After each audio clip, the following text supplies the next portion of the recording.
Okay, so now today's webinar is about finding your doctoral research topic and where it does come from. And obviously this is part of the learning outcome, but we want to go a bit deeper. Today we have 5 practical sections. First, to understand where the research topic comes from or does not come from. Then what working over the identification of research and literature gaps could look like. We then, in the third part, will look into the price to pay for choice and freedom, in particular in the social sciences. There's a potential high price for that. And then in the fourth part, we look on why you yourself could be a barrier in advancing on your research topic. And fifth, to get an overview about the various factors that decide about the research topic. And in this part, we really will look into what can get you into a research topic. And 6, that will be off record, time to discuss a bit. So any questions that you might have, you can put forward at that point in time. So where does the research topic come from? Now, how do you find your research topic and what is the starting point? And if you see that small boy, that boy can turn around. So in which direction should you look? Those are all questions that you might have. And if you look at the small child and the scientists, then do you have any idea what the two have in common and what the differences might be in between the two of them? Anyone? No guessing? Okay, let's. Okay. Now, judging from the images, both have. Sodwa was about to say something. I was going to say the lady, I think, is doing sort of an experiment.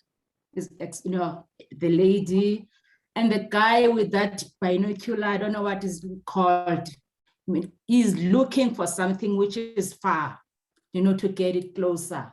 So it's like he's observing something. Exactly. So those are already 2 differences, which we will in the next slide come to. But what they have in common is that they are focused on something. So they clearly stare into that. Focus means also boundaries. And they work over observation. Yeah, they use their eyes. They're not working over imagination. And thirdly, they use a tool to support them. None of the 2 likely could see that well what they want to see. They just would use their eyes. So those are 3 things that they have in common: a small kid and a research scientist. Now, about the differences. The child could search for anything with that binocular.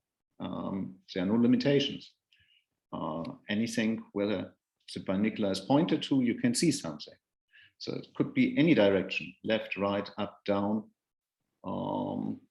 There are less limits. And Sodwa just said, the guy looks at something far away.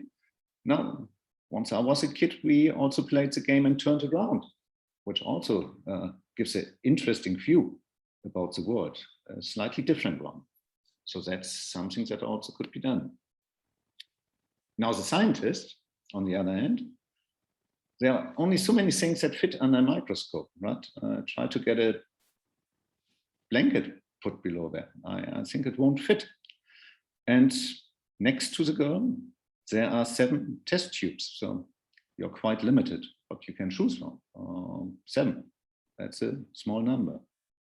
And the microscope is not located somewhere, but it's part of a specific laboratory, and that laboratory will have a purpose. There will be a job to be performed. So if you come in as a research scientist into that laboratory, it will be quite clear and obvious what is expected from you and which type of experiments or analytics you could be carrying out. Now, if you would be asked, in which of the 2 boxes a doctoral research student would fit perhaps best? Which of the two would you choose? Any? One? Now I gave it a hard thought. But it's all new, isn't it? It's like when you were young, and that's not an offense. You're once again, as a scientist, as a starting scientist, you're driven by tinkering. You're working, in particular in the social sciences, over your imagination. And you envision the way ahead that you still don't know. Now, to a large extent, that children box seemed to fit much better than that other box with a large restriction, with a clear guidance, everything, rule it out, that will not work. Because there are so many first-timer situations that you go through and so little experience to call on. And so much curiosity and ambition of what you want to achieve in your doctorate and all of the ideas that you have. And a lot of times there's passion and motivation for greatness. Now, this is all what we see in our children, right? But then again, there's the other side of the coin. If we look at our children, they are not left alone, right? You don't let the child with a binocular go up the mountain alone and say, come back, my son, whenever you feel like. No. And in particular, once it comes to education, then there are lesson plans, there's guidance, there's boundaries. There are teachers and parents that walk you through. Now, all of that we provide to a student in school. Now, the question then is, how about the guidance structure and boundaries that doctoral research students have at hand? I cannot answer that definitely, but from what I observe, not sufficiently. And I think it's worthwhile to let that sink a bit. Okay, but now let's move a bit into what you perhaps want to hear more. Identifying topics through research and literature gaps. That's a clear starting point, I would say so. Now, let's work properly. Let's work over the literature. Let's see which type of research is still lacking to be done. Where are the gaps? It's a good start, right? We could start from that side. It just said, can you point me to the book where the gap is in? Anyone? I mean, it's a library, there must be a book with a gap. I think it's a bit like looking for the Holy Grail, to find the book with the gap. In particular in a library, right? It must have been printed, so by that time, someone else could have already carried out that research that we just were hoping to find where there would be a gap for us to be further explored. So I'm not going to say that you shouldn't work over existing research and over the literature, which I think is what science is doing. You work over the state of the art. So you need to do some reading, definitely, to understand what is the state of the art. The question here is perhaps more how to be most efficient in finding that supposed gap. I mean, you first could read all of those books, then try to find out if those books cover the right research area anyway. And if not, then you start fresh with another set of books from a different research area. Now that all could be done. And I do understand that there are some different advices, and often professors tell their students, now you go and read. And in principle, that advice is a good advice because, as said, you need to work over the state of the art. And therefore, you need to understand what is the state of the art. The point here is, however, that often once a student comes back, they were so carried away with their reading. They were just reading out of curiosity. They were finding a point that brought them to a point, that brought them to a point. And I do understand, reading is an exciting thing. And the thing in here is that once a student comes back, 3 weeks later, 4 weeks later, 6 months later, we have just the same talk than we would have if we would have discussed things a bit deeper in the first instance, and the reading would have been more focused. You remember that we're not going to focus. Now, obviously, you need to know where to point to, right? If you have that focus, then that book that has the gap, the research that was still not carried out, will be quite obvious to you. And even if there's no gap in the first side in, if you really know what you're looking for, then it will be quite obvious which type of gap might exist or might not. And beware with the word gap on how often you use it. So with this, let's come into the price that you pay for your choice and freedom. Now what? I have 7-year-old twins. And this morning we already had our standard negotiation about screen. So what will children do with choice and freedom? Sweets, screen, and laziness. I like the last, perhaps most of the three. Because you still can cuddle a bit with your kids once they are not eating sweets or not in front of the screen. Now, and what do you get from a doctoral student? From choice and freedom. You work over ideas, which is greatness. You work towards solutions, which is what you want. And you work over opportunities because, hey, we also want to get something out of here. It must be opportune. And I'm not sure if this is providing the right direction to identify the research topic. But this is unfortunately the price that we are paying if we are carrying out research in the social sciences. And all of the guides, now this one here, so from a very renommed institution, suggest you to pick an interesting research topic. Now, this is the starting point, yeah? You think about, so what's interesting to me? What do I need? What do I want to achieve? And this is what will guide your research for a long, long time, perhaps, potentially. It was guiding my research for 2 or 3 or 4 years before I changed the topic. And the second topic then really was working out well. The first was working over ideas, solutions, and opportunities, because I was asked for my ideas. So I understand this type of guidance and the price you might pay for following this type of guidance. Now, unfortunately, you're in the social sciences, at least everyone here today at the webinar. If you would be in a laboratory, well, then this is what you would get. And if you have that in front of you, then there are only so many things that you can do with this tool.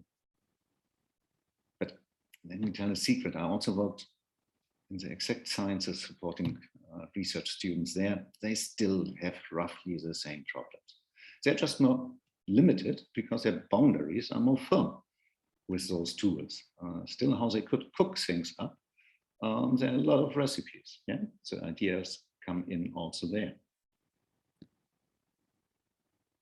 So beware with the power that's given to you and how you make use out of that and how you control yourself and how you go about guidance, structures, and boundaries. I mean, if you are asked for an interesting project, and perhaps you want to question, why should I look for something interesting? Because the point here is you're forced down to look at something for potentially 3 to 8 years, which you will find at the end of that journey absolutely not interesting any longer. And the likelihood is very great that you want to be very far away from what you've been doing for 3 to 5 years. Now, if this is your day-to-day job or some significant part of your day-to-day job, then get prepared for changing jobs in 3 to 5 years because you can't stand it any longer. This is the other side of the coin that needs to be taken into account. And it's not an uncommon thing to happen. Now, I was giving you a warning ahead that 80% of today's webinar will not dealing about how to find it. We now come to the later parts where we will look a bit into how to find a topic. But, and now this is a flipping slide. Factors that often play a crucial role in the selection of the research topic are your motivation, what you really want to do, your interest, what you're really interested in, your quest to gain knowledge in a certain field. You want to capitalize on that knowledge later on, so it must be of a particular field to be of use. The opportunities that you see, Web 4.0, Web 5.0, Internet of Things, artificial intelligence, take any buzzword. This is what drives you. And needs that you have, either urgent and concrete needs or needs that you want to achieve. Now, factors that make it often difficult for you to find a suitable research topic are exactly your motivation, what you are interested in, but where there is nothing to be researched in. That's where we come to the second point. And that can be told to the student day after day after day, for year over year over year. And it can be well understood and still nothing changes. Why? Because where there's actually the research question and the research topic, because there's a research problem, there's no interest by the student to carry out research. And where there is interest, there's no point of carrying out research on a way. Or where you want to gain knowledge in the area, Web 4.0, Web 5.0, Internet of Things. I want to know about that because I can afterwards capitalize on my knowledge. I will be the consultant for all of the digital area. But where the research problem actually is your lack of knowledge and how to take decision under risk and uncertainty, or how to analyze things without holding all information, right? And if you would carry out research in that area, then that's a suitable topic. And by the way, it still will help you afterwards to be the consultant for the digital area. It's just a different journey. Now, but you see the opportunities on the other side, therefore you do not want to carry out research in this field. So whatever a supervisor might play at you, you read it with a very different lens. And you understand perhaps that words like motivation, interests, quests, opportunities, and needs are positive words, while they perhaps are not always. Instead, the topic should be crafted through the research problem. And here we come to my beloved research problem, because this is what science works over. And as this guide from Stanford puts it out very well, the major components of the thesis research proposal are a detailed statement of the problem. Now, you can replace that by a vague issue statement in the case you do not know what the real problem is. And yes, that's about inductive and deductive reasoning or research, however you want to frame that. And that you will be studying in the context which in it is to be seen. We call the binocular, so it's seen, it's not envisioned. So what perhaps at the starting point you are not being able to do to include the justification of the importance of the problem. The only thing you can do is you can say it's important to you because of, but again, take you perhaps not so important, but rather the research problem and argue over there. And in the next slides, we finally will come into that and look into how this is done. Now, what are the various factors that decide about the research topic? So finally, we are there, some concrete guidance on how to get into your research topic. Where does it come from? Now, starting over clear and concrete questions. In this example, why is this road damaged? I mean, that's something you can observe. You see the road, it's damaged quite badly. And then you map out the knowledge that you already hold. For example, why is only the left side badly damaged, but not the right side? what has been happening here. And as a next step, instead of moving further and starting to speculate, you might want to talk to others that hold complementary knowledge about what could have been happening in this situation or in comparable situation.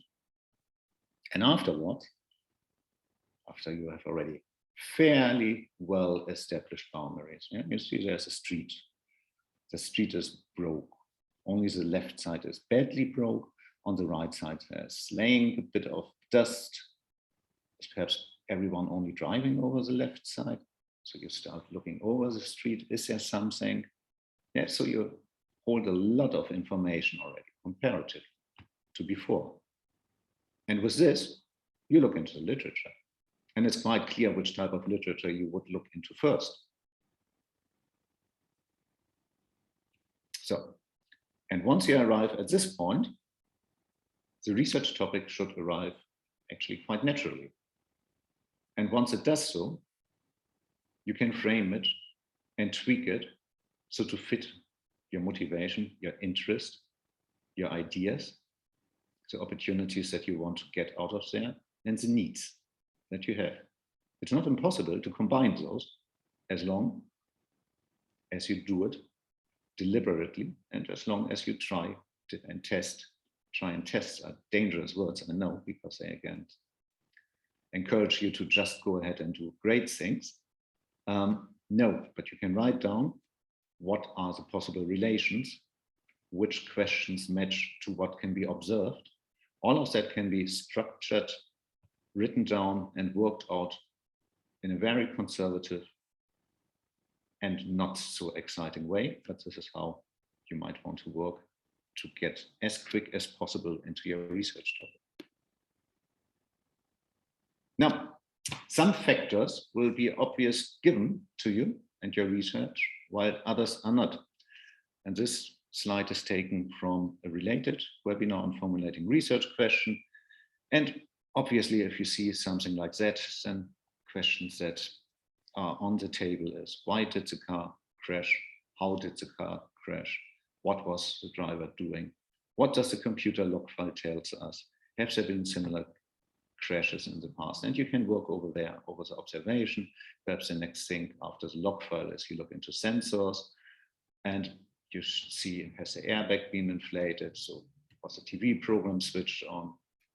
Has the mobile phone been used? Any of those things that can be observed and researched. This is a good starting point to get into your research topic.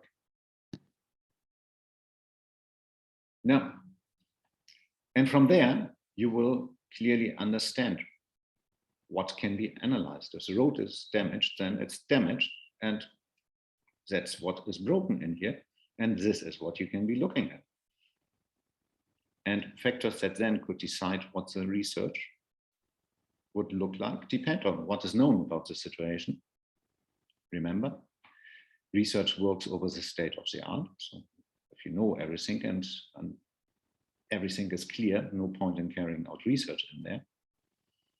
Who or what is involved in what is happening, how things have been happening, what is the literature telling us about the situation, and what remains unclear and therefore requires research to be taken out. You see that's a really structured process, and the process is quite similar to the one you've seen 2 or 3 slides earlier.